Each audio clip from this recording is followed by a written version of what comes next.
In today's video, I'm going to teach you how to make grunge effect to any photo in Affinity Designer. We'll take a clean image and give it a gritty, distressed vibe using tools that are quick, flexible, and easy to control. Open your image in Affinity Designer so it's ready on the canvas. At the top, switch to the Pixel workspace. This enables pixel-based editing, which is perfect for rough textures and organic distortions.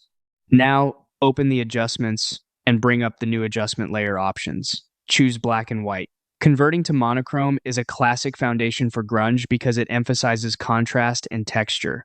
In the black and white panel, adjust the color sliders to shape the mood. Pulling down blues and cyans can deepen skies and shadows, while nudging reds and yellows up can keep brighter areas from getting muddy.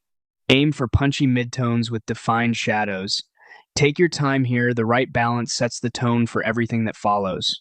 Click back on your image layer to make sure it's selected. Open the filters and choose Liquify. This launches the Liquify workspace where you can push and warp pixels to create natural wear and tear. On the left, select the Liquify Turbulence tool. Click and drag across the photo to add subtle ripples and scuffs. Use a larger brush for broad, wavy shifts in backgrounds or clothing, and a smaller brush to introduce delicate, scratch-like warping on edges and textured details.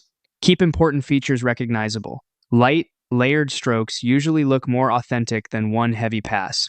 If something feels overdone, step back with undo, reduce the strength, and build the effect gradually. Zoom out periodically to judge the overall balance, then zoom in for precise touch-ups so the variation feels intentional rather than chaotic. You can also toggle the black and white adjustment visibility briefly to compare contrast while you work. When you're happy with the look, click Done to apply the Liquify changes. And that's it. Your photo now has a bold, monochrome, grunge aesthetic created with a black and white adjustment and the Liquify Turbulence tool, all inside Affinity Designer's pixel workflow.